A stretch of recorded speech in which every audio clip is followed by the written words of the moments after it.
Iran అనే రాక్షసుని చూపించి గల్ఫ్ దేశాలు అనేటటువంటి వ్యాపారుల్ని భయపెడుతుంది. గల్ఫ్ దేశాల సెక్యూరిటీ తన బాధ్యత అని చెప్పి $5 ట్రిలియన్ తీసుకుంది ఇప్పటిదాకా. $5 ట్రిలియన్ అంటే ఇండియా జీడిపి అంత తీసుకుంది. ఇంకా నిరంతరం ఆదాయం అది పోతుంది.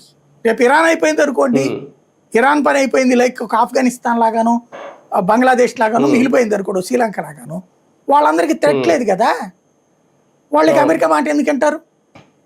ప్లస్ డాలర్లో కూడా వ్యాపారం చేయరు. మొన్ననే ఆల్రెడీ డాలర్ల ఒప్పందం ముగిసిపోయింది. ఇదివరకు పెట్రో డాలర్ అనేది 50 ఏళ్ల క్రితం పెట్టింది అన్ని దేశాలు వాడుకోవడానికి. పెట్రో డాలర్ అంటారు అన్నమాట. పెట్రోల్ కోసమే డాలర్ అప్పట్లో. అప్పట్లో కుదుర్చుకున్న ఒప్పందం వల్లనే అమెరికా ఇవాళ అంత సంపాదించుకుంది. $30 ట్రిలియన్ ఎకానమీకి.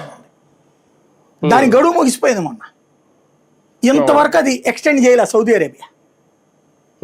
ఇప్పుడు అందుకని ఈ యుద్ధం ద్వారా దాని మీద ప్రెషర్ చేసి మళ్ళీ డాలర్ వైపు, ఎందుకంటే ఇప్పుడు అరబ్ దేశాలు అటు ఇజ్రాయెల్తో స్నేహం చేస్తున్నాయి, ఇటు చైనాతో స్నేహం చేస్తున్నాయి, రష్యాతో స్నేహం చేస్తున్నాయి.